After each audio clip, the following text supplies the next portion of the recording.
Então, vamos começar a falar aqui sobre a diferença dos vasos, né, que a gente tem no sistema circulatório. A gente não pode esquecer, gente, porque já caiu em prova da escola mesmo, de outro professor, perguntando quais eram os componentes do sistema cardiorrespiratório. E aí o pessoal respondeu coração e pulmão. Mas a gente precisa lembrar que quando a gente fala de componente, a gente tem os vasos, tá? E no caso do sistema respiratório, a gente também tem a parte superior da respiração, que eu vou falar depois para vocês. Mas então, em termos de sistema circulatório, a gente não pode esquecer. Componente entram os vasos, tá? Quando a gente pergunta órgãos do sistema circulatório, respiratório, é outra coisa. Mas quando a gente fala em componentes, os vasos têm que entrar. Então, acompanhem comigo aqui, ó. A gente tem o sistema arterial e o sistema venoso. Eles vão ter diferenças anatômicas, tá? Além da parte de função, mas eles também vão ter diferenças anatômicas que no próximo slide a gente tem. Então, em termos de função, tá? Todas as artérias, ou melhor, o sistema arterial, a gente tem algumas exceções aqui, mas 99% vão fazer isso aqui. Elas vão levar o sangue arterial do coração para o corpo. Guardem isso, depois quando a gente estiver falando sobre os ciclos cardíacos, aí vocês vão guardar isso aqui melhor, tá? Então, a artéria leva o sangue arterial do coração para o corpo. E o sistema venoso, ele vai ser o contrário, tá? Na verdade, ele vai trazer o sangue do corpo, o sangue venoso do corpo para o coração. Então, guardem que a artéria leva e venoso, veias trazem para o coração, tá? A gente está falando de coração. Como é que a gente vai dividir isso aqui? Até porçõezinhas bem menores, onde a gente chega em partes menores do nosso corpo, tá? Eu não posso dizer que eu tenho uma artéria no meu dedo mínimo, ou que eu tenho uma artéria que vai irrigar a minha pele.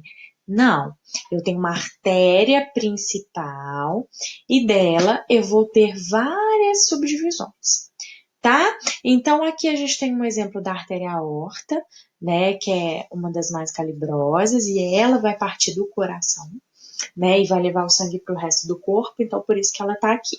Mas aqui eu poderia até tampar esse aorta aqui.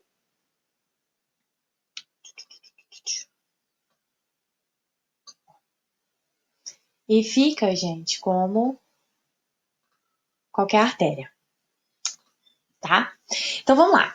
Toda artéria ela vai se dividir em uma artéria de médio calibre. Ó, tá vendo que a artéria é essa grossona aqui. Opa, desculpa, gente, ferramenta errada. A artéria é essa grossona aqui.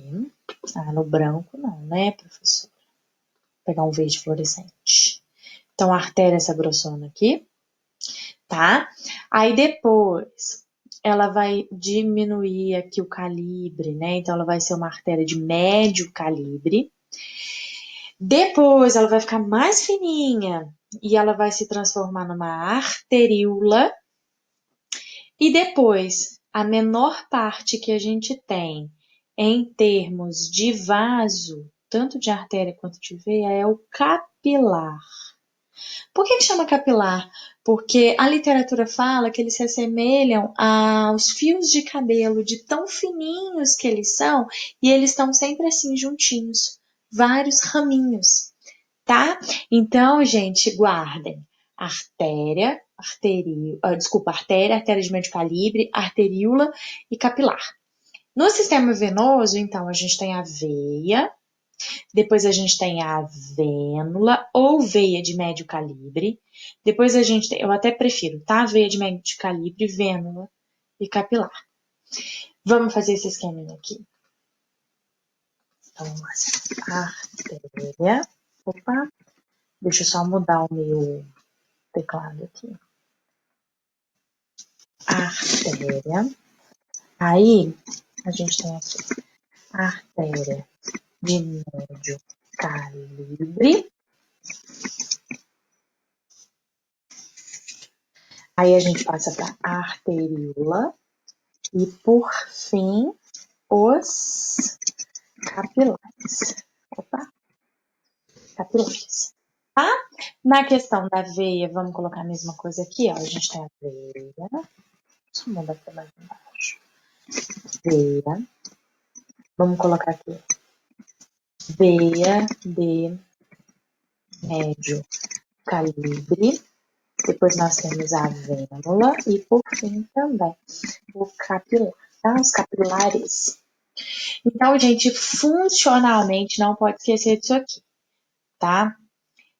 A artéria leva o sangue arterial, fácil, né? Artéria, sangue arterial, do coração para o corpo. As veias, de maneira geral, tá? Carregam sangue venoso do corpo para o coração. Mais para frente a gente vai ver uma exceção bem importante, mas agora guardem isso, tá? Continuando a nossa diferença de veias e artérias, aqui para uma questão mais de morfologia, eu queria aumentar um pouquinho isso aqui.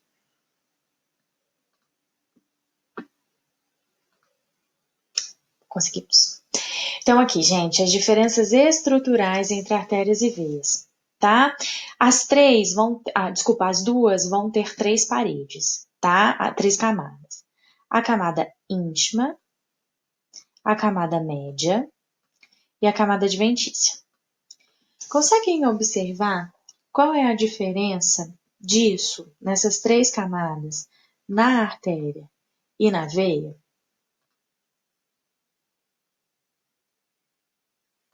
Olha só, pessoal.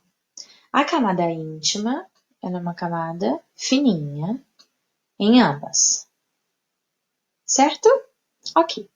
A camada média na artéria, prestem muita atenção, a média na artéria ela é mais espessa, tá? Aqui ela continua sendo mais fina. E já a camada adventícia, que é a última camada, tá? Na artéria ela é mais fina, na veia ela é mais grossa. Então, de novo, a camada íntima nas duas ela é fininha. Na média, na artéria ela é bem grande, bem espessa, bem volumosa. Na veia ela já não é tanto, tá? E a camada adventícia, na artéria ela já é mais fina, na veia ela já é mais grossa. Vamos ver isso aqui? Ó, a artéria, então a gente tem o epitélio, tá? Lembra quando a gente viu os tecidos aí alguns dias atrás que falava de revestimento de órgãos e tudo? Mesma coisa acontece nos vasos, tá? Então, essa camada íntima ela é formada por epitélio.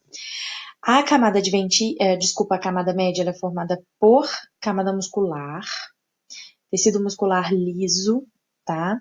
E depois a gente tem a camadinha de proteção, que aqui também vai entrar epitélio, vai entrar um pouco de tecido conjuntivo. A mesma coisa, aqui a gente tem epitélio, a gente tem camada muscular e a gente tem a camada de proteção na veia. Gente, esquece o capilar aqui agora, depois eu volto nele, tá? Então, o que é importante a gente guardar? Que na artéria, a camada muscular é mais espessa para poder impulsionar o sangue, para poder empurrar o sangue, tá? Então, guardem comigo, vou repetir. Artérias têm paredes musculares mais espessas, mais volumosas, que é a camada média, para poder impulsionar o sangue, tá? Para contrair mesmo, mandar esse sangue para o lugar que ele precisa ir. Já as veias, ela não tem essa camada tão espessa, ela tem uma proteção maior, tá? E ela tem um componente importantíssimo que a difere da artéria, que é a presença de válvula.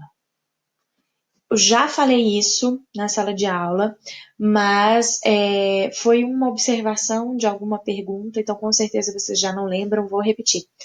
Para que servem as válvulas das veias? Lembrem do V, válvula, veia, tá? A válvula tá aqui.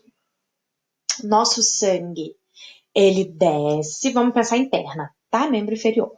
O sangue desce, essa válvula tá aberta, E aí ele passa, são várias válvulas ao longo das veias. Ele passa, vai lá no seu pé e ele precisa retornar, porque o coração está aqui em cima, né? Ele precisa ser oxigenado nos pulmões e ele precisa voltar para o coração para ele ser impulsionado de novo pelas artérias, tá? Quando esse sangue sobe pela sua perna, concorda comigo que ele está contra a ação da gravidade? A gravidade faz com que tudo venha para baixo, certo? Então, esse sangue, ele vai subir através do impulso da panturrilha, tô falando bem específico de perna, tá? De membro inferior. E aí, a ação da gravidade puxaria ele para baixo.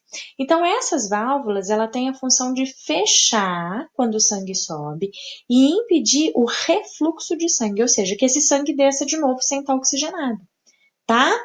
Então, vamos lá, vamos recapitular. O sangue desceu, saiu do seu coração, passou pelo tronco, abdômen, pelve, chegou no seu membro inferior, coxa, perna, pé. Levou nutriente, oxigênio por todo esse trajeto, agora ele precisa voltar e ele vai retornar. Membro inferior, pelve, abdômen, tronco, coração. Para ele ir para o pulmão, ser oxigenado e retornar de novo para essa função. Desceu, a válvula está aberta. Chegou lá embaixo, no pé ele precisa retornar, vai ser impulsionado pela contração dos músculos da panturrilha, mas a ação da gravidade está puxando ele para baixo.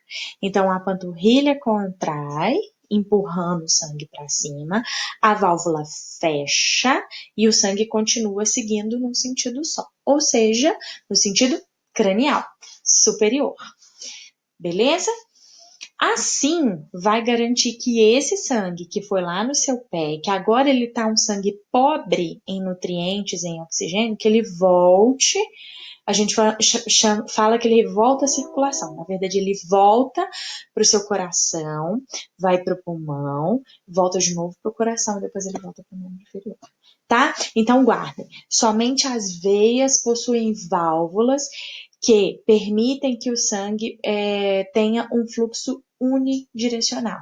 Não deixa com que o sangue fique assim, senão não teria sentido, tá, gente? Ficar aquele sangue que já tá pobre em nutrientes ali e sem oxigênio se ele ficasse circulando no membro inferior, tá?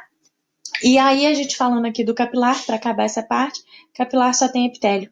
Ele não tem camada muscular e ele não tem camada de proteção. Quando a gente se machuca, bem superficial. Tá, eu cortei o dedo com uma folha do caderno, super comum, né? E às vezes sai só uma aguinha, não chega a sair nem sangue. Essa aguinha é o plasma ou a linfa, que a gente vai ver mais pra frente, tá? E aí é porque a gente rompeu só mesmo capilar, tá? A gente não chegou a cortar um grande vaso. Quando a gente corta um grande vaso, a gente tem um sangramento um pouquinho mais volumoso. Aí vem as plaquetas, fazem aquele trombo de fibrina, tudo que a gente já viu. Beleza? Bora pro próximo vídeo.